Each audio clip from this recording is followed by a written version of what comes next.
So I'm just ready for my water to break at any second. So I'm hoping it's still progressing and it's looking really good today. I'm just trying to do all the things to prevent having a C-section.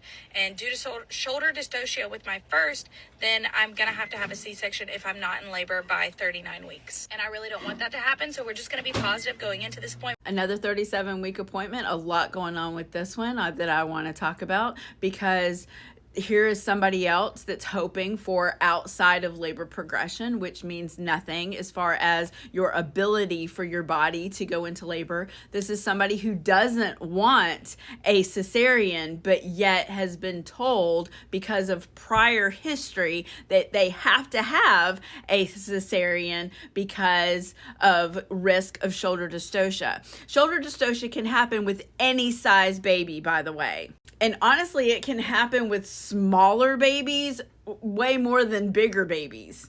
There's about if you've had a shoulder dystocia, there's about a 7% chance of having another shoulder dystocia. And if you have a belief system that you don't want a cesarean, ask your provider, how can we reduce the risk of shoulder dystocia?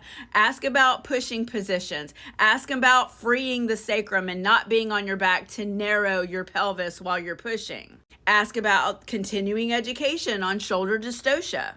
Because how many centimeters dilated or how effaced you are is not going to let you know if you are going to absolutely have a baby before 39 weeks, and it's actually unlikely. You're going to be sadly disappointed. I want y'all all to dive into your belief system, and if you literally do not want a cesarean, you need to have a roundtable discussion with your provider, because you're more than likely not going to have a baby before 39 weeks or go into spontaneous labor, especially if you're forcing the body to do something and it's going to up your stress level and your body's going to go into survival mode and cause cortisol levels to rise. Doing everything to prevent a cesarean could be looking at your doctor in the face and going, I don't want a cesarean. How are we going to work together to make this happen? Because cervical numbers don't tell us anything outside of labor as far as when you're going to go into labor or your body's ability to go into labor. Not your job to start labor, not your job to keep yourself in labor. Keep your pal in the process, folks.